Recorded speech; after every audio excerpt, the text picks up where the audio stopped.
Magandang umaga po. Hindi pa man tiyak ang katauhan ng dayuhang nakitang huling kasama ng pinatay na transgender sa Olongapo City. Tumutulong na rin sa investigasyon ng ilang tauhan ng Naval Criminal Investigative Service o NCIS ng Amerika. Dahil din sa insidenteng iyan, ipinagpaliban muna ang nakatakdang pag-alis ng mga barkong Amerikano na lumahok sa katatapos lamang na Philippines-US Amphibious Landing Exercise. May news to go si Jam Sisante.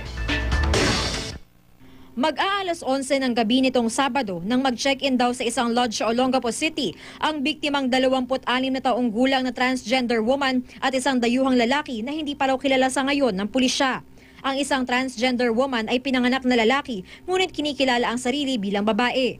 Ayon sa impormasyon na nakalap ng Olongapo Police, lumabas ang dayuhan sa kwarto bandang alas 11:30 at iniwang nakabukas ang pinto. Matapos ang ilang minuto, sinilip ng staff ng lodge ang kwarto sa pag-aakalang kailangan na itong linisin. Ang kanyang natagpuan, ang walang buhay at nakahubad na katawan ng biktima na nakasubsob pa ang ulo sa inidoro. Inaalam pa raw ng pulis ang motibo sa pagpaslang. May personality, talagang totally isa siyang babae. Then na-find out na isa pala siyang gay. Yun ang isa namin tinitignan na anggulo. Lumabas din sa pagsisiyasat ng mga pulis na bago magpunta sa lodge ay nakita raw ang suspect at ang biktima na magkasama sa isang disco bar sa syudad.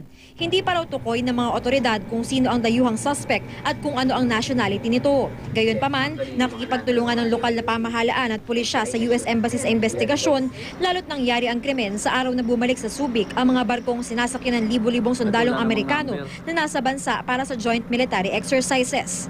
Nakipag-coordinate naman tayo sa US Embassy kasi kasabay ng pagdating ng mga barko eh. So ang ginawa naman nila, ini-lockdown nila yung mga barko para walang sigurado na mas madali silang i-contain. Sumama pa sa pag-iinspeksyon ng crime scene ang US NCIS o Naval Criminal Investigative Service at maging sa autopsy sa biktima. Nila na may na foreigner. So lang naman nila yon na SOP lang sa kanila na para ma-identify nila kung sino. Hindi naman nila inabutan yung doon. So nag-request sila ng joint na para makapag sila sa crime scene. Ang pamilya ng biktima, hustisya ang hinihingi para sa kapatid. Kaya sana po maintindihan niyo kung bakit kami ganito. Kasi hinihiling lang po namin ang hustisya, yun lang po.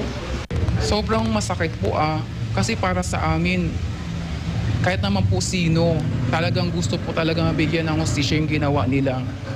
Nangako ang mga otoridad na ginagawa na nila ang lahat upang matukoy ang suspect, kabilang ang paghahanap ng CCTV footage. Jam Sisante, GMA News.